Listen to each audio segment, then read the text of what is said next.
নারীরা তিনটি কাজ করতে পারবে, নিয়মিত তিনটি কাজ, অনলি 3, বেশি কাজ না, তিনটি কাজ করতে পারে, সেই নারী ধনী হয়ে যাবে, সম্পদশীল হয়ে যাবে, সম্মানী হয়ে যাবে, আল্লাহর কাছে মহান রব্বুল আলামিনের ভালোবাসার পাত্র হয়ে যাবে।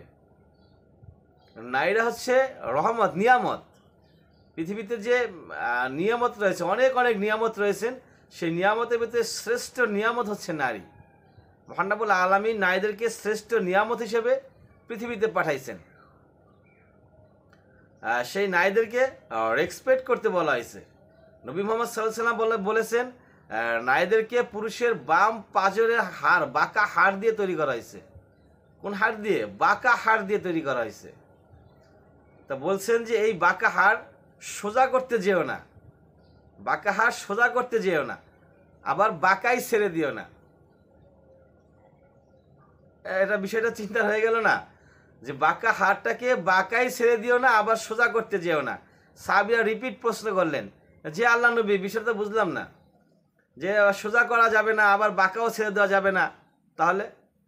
তখন আল্লাহ নবী বলছেন যে যদি বাঁকা সোজা করতে চাও তাহলে সেটা ভেঙে যাওয়ার সম্ভাবনা আছে।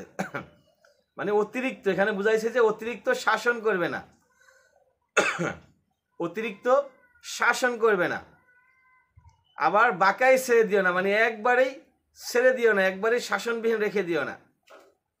অর্থাৎ তাদেরকে বুঝাইতে হবে, তাদেরকে বুঝাইলে তারা বুঝবে। অতিরিক্ত চাপ দিবে, তখন তারা দেখবে যে আরও উচ্ছৃঙ্খল হয়ে যাবে, নষ্ট হয়ে যাবে, বাতিল হয়ে যাবে।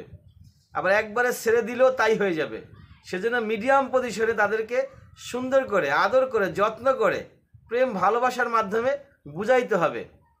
তাদের হৃদয়টা খুব সফট হয়, নরম হয়, একটু বুঝাইলেই গলে যায়। সেজন্য তাদেরকে বুঝাইয়া পাম দিয়া তাদেরকে ঠিক রাখতে হবে। কারণ এই নারী জাতি যদি তিনটি কাজ করে, তাহলে আল্লাহ পাক সেই সংসারটাকে ধনী বানিয়ে দিবেন।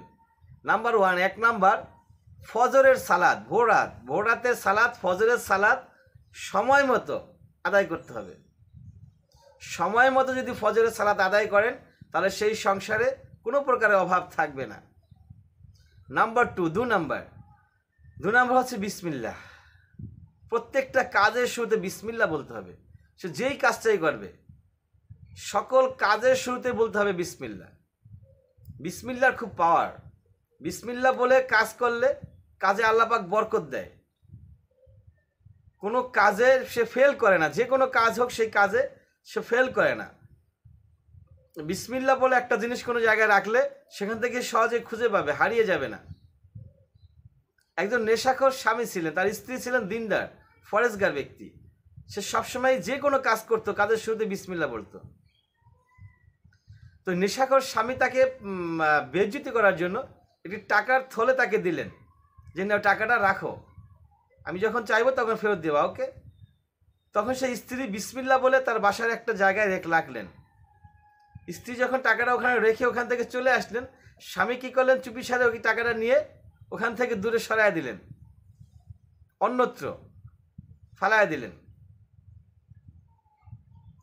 তারপরে খানিকক্ষণ পরে এসে সেই স্বামী তার কাছ থেকে টাকা চাইলেন, টাকাটা দাও তো। তখন স্ত্রী আবার সেই জায়গায় গিয়ে বিসমিল্লাহ বলে সেখানে হাত দিলেন, টাকার থলি চলে আসলো। সুবহানাল্লাহি ওয়া বিহামদিহি। ওই টাকাটা নিয়ে তার স্বামীকে দিলেন। তো স্বামী জিজ্ঞেস করলো, কী ব্যাপার, তুমি টাকা কোথায় পেলে? তা টাকা কোথায় পেলাম মানে, টাকা তো তুমি আমাকে দিলে। তখন স্বামী তো অবাক হয়ে গেল, যে আমি তো টাকা তোমাকে দিছিলাম পরীক্ষা করার জন্য, আবার ওখান থেকে টাকাটা নিয়ে আমি ফালাইও দিছিলাম অন্য জায়গায়, তাহলে তুমি পাইলা কিভাবে? তখন সে নারী বলল যে আমি বিসমিল্লাহ বলে ওখানে রাখছি, আর যেহেতু তুমি আমাকে বেইজ্জতি করার জন্য এই টাকাটা ওখান থেকে সরায় ফেলছো, মানে বেইজ্জতি তুমি তো আমাকে করতে চাও নাই, বেইজ্জতি করতে চাইছো আল্লাহকে। বিসমিল্লাহ, আল্লাহর নামে শুরু করলাম, যে আমি আল্লাহর নামে টাকাটা এখানে রাখলাম। তার মানে আল্লাহর নামে টাকা রাখলে সেই টাকা পাওয়া যাবে না, এই চিন্তা ভাবনা তোমার মাথায় ছিল, মানে আমাকে বেইজ্জতি করতে চাইছো। কিন্তু আরশের মালিক সেটা গ্রহণ করেন নাই। আরশের মালিক তোমার টাকাটাকে আবার আইনা জায়গা মতো রেখা দিছে, যাতে আমি এবং আমার আল্লাহ কেউ বেইজ্জতি না হই। তাহলে বুঝতে পারছেন বিসমিল্লাহর কত পাওয়ার। তো নারীরা, বোনেরা, মায়েরা, আপুরা, আপনারা সবাই যে কোনো কাজ যখন করবেন, প্রত্যেকটা কাজের শুরুতে অবশ্যই বিসমিল্লাহ দিয়ে শুরু করবেন। বিসমিল্লাহ দিয়ে শুরু করলে আপনার কোনো কাজে আপনি ফেল মারবেন না এবং আপনার সফলতা আসবে। ধন সম্পদ টাকা পয়সা বৃদ্ধি পেতে থাকবে। এবং আপনি যদি বিবাহিত হয়ে থাকেন অবশ্যই আপনার স্বামীর কথাগুলো মেনে চলবেন। স্বামীর অর্ডারের বাইরে কোনো কাজ করবেন না, স্বামীর বিরুদ্ধে যাবেন না, স্বামীর সঙ্গে তর্ক করবেন না, স্বামীর সঙ্গে কি বলে খারাপ কোনো আচরণ করবেন না, এমন কোনো কাজ করবেন না যেই কাজটা করলে আপনার স্বামী মনে কষ্ট পায়, তার মনে আঘাত লাগে। তাহলে ইনশাআল্লাহ তাআলা আপনার এবং আপনার পরিবারের সফলতা নিশ্চিত হয়ে যাবে। যদি আপনাদের কাছে কথাগুলো ভালো লেগে থাকে, যাদের কাছে ভালো লাগছে অবশ্যই কথাগুলো জানিয়ে যাবেন কমেন্ট বক্সে। আপনার ব্যক্তিগত মতামত অবশ্যই জানানোর চেষ্টা করবেন। ওয়া আখির দাওয়ানা আলহামদুলিল্লাহি রাব্বিল আলামিন।